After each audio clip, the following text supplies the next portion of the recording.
Gas tuh mesinnya langsung meraung, dia langsung teriak dan langsung berpindah di kisaran 3000 sampai 4000 rpm. Halo semuanya, selamat datang di vlog saya. Kali ini saya lagi di Honda Bandung Center. Nah, karena kebetulan beberapa bulan yang lalu sudah launching mobil ini dan saya penasaran ingin merasakan mobilnya. Sekarang saya lagi di Honda Bandung Center dan kita akan langsung coba. Ini dia Honda City Hatchback RS. Ini merupakan produk penerusnya Honda Jazz di Indonesia. Dan City Hatchback ini merupakan produk terbaru dari Honda.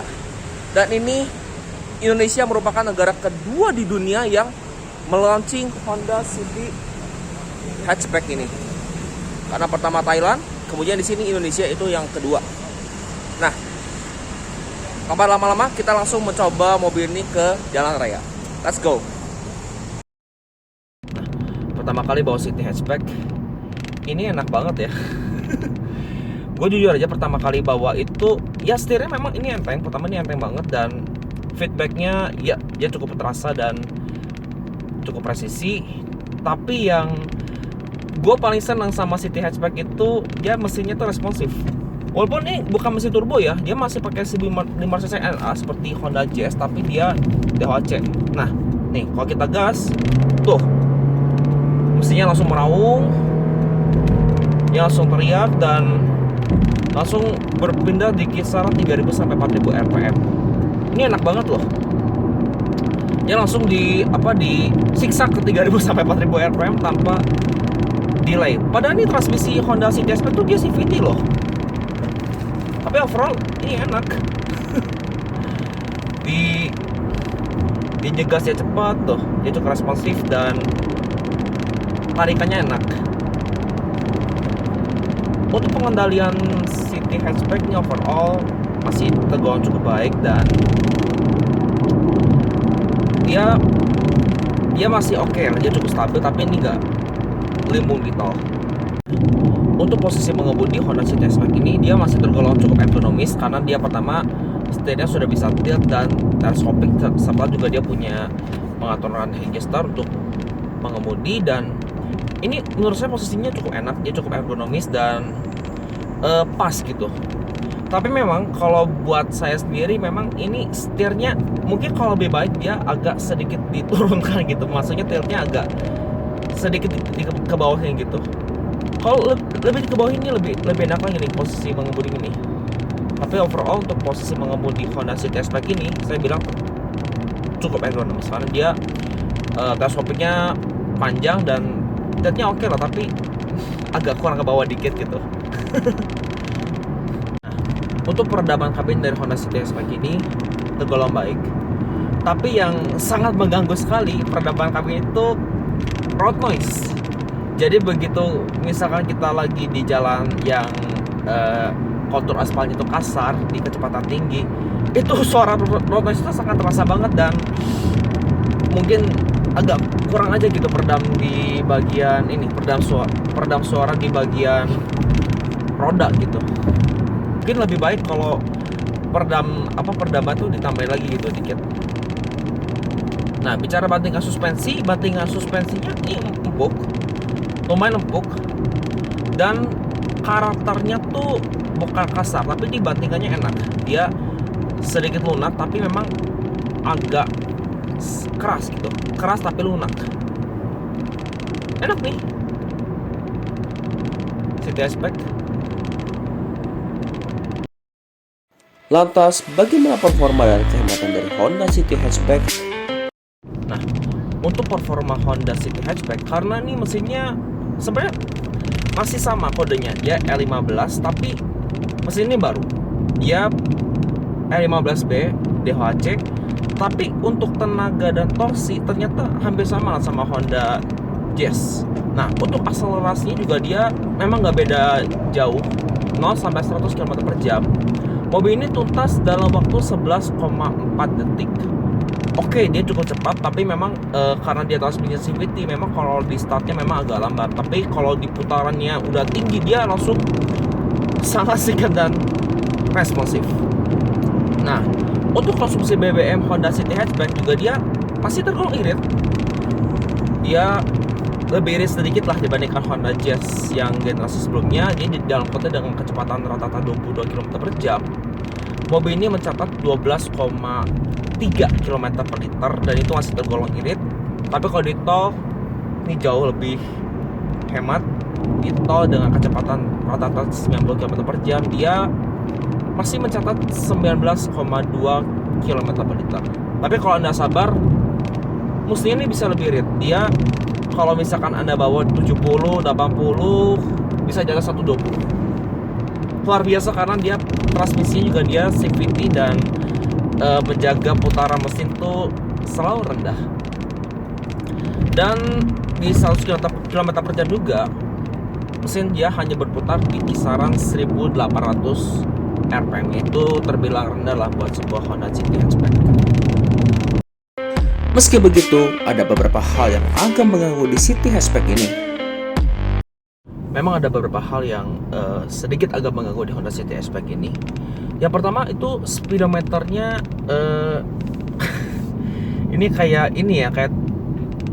oke lah, dia tampilannya sudah cukup keren, apalagi dia warnanya tuh nuansanya merah.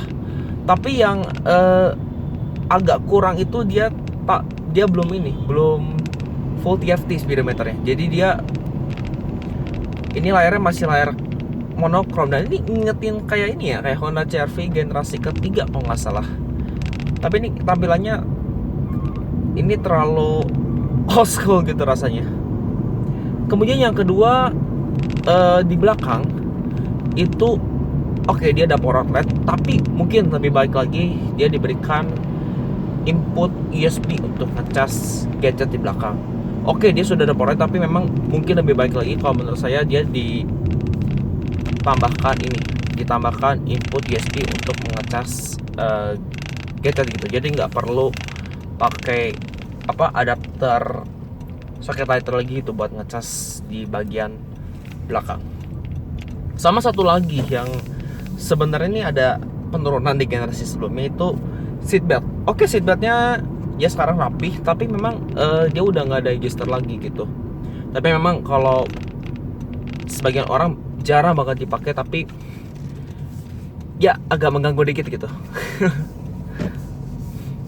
Sama satu lagi yang agak mengganggu itu road noise-nya nih masih tetap kerasa, apalagi ini kebetulan saya lagi di jalan tol dengan kecepatan 80 km per jam dan suaranya tetap masuk ke dalam nih.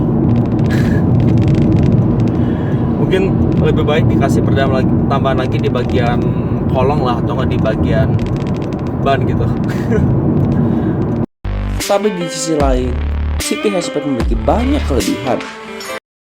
Untuk hal yang saya suka di Honda City Hatchback ini, yang pertama, sistem multimedianya sekarang dia sudah support Apple CarPlay dan Android Auto, dan ini head unitnya tuh bener-bener kayak terintegrasi sama mobil. Padahal sebenarnya enggak nih, dia memang kayak OEM banget nih. Head unitnya dia sudah support Apple CarPlay dan Android Auto. Kemudian yang kedua, sekarang City Hatchback sudah dilengkapi dengan sensor parkir, dan kamera mundurnya ini bener-bener paling canggih karena dia bisa tiga mode. Kalau misalkan kita lagi di parkiran yang sempit banget, atau misalkan lagi di belakangnya tuh kita nggak tahu di belakang ada objek apa, dan sisa sentimeternya berapa gitu, sisa jarak yang di belakang tuh kita bisa deteksi di Honda City Hatchback ini. Jadi dia punya 3 kamera, ada wide, ada kamera mundur biasa, sama yang tadi saya sebutkan. Kemudian yang ketiga, safety. City Hatchback nih safety-nya sekarang sudah 6 airbag, baik yang matic maupun manual, serta yang saya suka lagi, dia sekarang sudah punya remote engine start, dan ini merupakan produk Honda termurah yang dijual di Indonesia yang mempunyai fitur remote engine start. Jadi kalau misalkan kita lagi di luar nih, misalkan kita mau masuk ke dalam kabin tapi pengen kabinnya adem dulu, dia bisa kita bisa nyalakan mesin dengan menekan remote engine start. Walaupun dia cuma ada di varian transmisi otomatis, tapi itu nggak masalah sama sekali. Dan satu fitur yang tetap dipertahankan di City Hatchback ini yaitu fitur Ultra Seat. Jadi kursinya tetap bisa diangkat. Jadi kalau misalkan kita bawa barang yang tinggi dan agak susah gitu kalau pengen masuk tapi ini barang ketinggian gitu, Honda tetap menyediakan Ultra Seat sebagai standar. Jadi fitur kursi canggih dari Honda Jazz generasi pertama sampai sekarang penerusnya Honda Jazz yaitu Honda City Hatchback, itu fitur tetap dipertahankan. Dan overall ini satu-satunya keunggulan yang nggak dimiliki oleh rivalnya. Dan satu lagi hal yang saya suka di City Hatchback ini adalah harganya yang sangat reasonable. Honda City Hatchback ditawarkan tidak sampai 300 juta rupiah. Ini harganya harga PPNBM ya, PPNBM bulan Mei. Tapi kalau bulan depan saya belum tahu apakah bakal naik lagi atau enggak. Tapi Honda City Hatchback RS CVT yang saya lagi coba ini itu dijual 299.500.000 rupiah, dan itu harganya sangat reasonable. Dan pertama lagi di Indonesia itu Honda City Hatchback juga menyediakan varian transmisi manual yang 6 speed. Ini cuma ada di Indonesia. Kalau Thailand nggak ada yang varian manual. Indonesia kebagian nih manual 6 speed. Jadi mungkin begitu aja test drive mengenai Honda City Hatchback. Jangan lupa Anda klik like dan video ini, komentar juga di bawah, dan pastikan subscribe ke channel saya bagi yang belum. Dan jangan lupa follow Instagramnya Honda Bandung Center, HWC Main Dealer, dan juga Instagram saya. Terima kasih Anda sudah menyaksikan video ini. See you at the next video. Bye bye.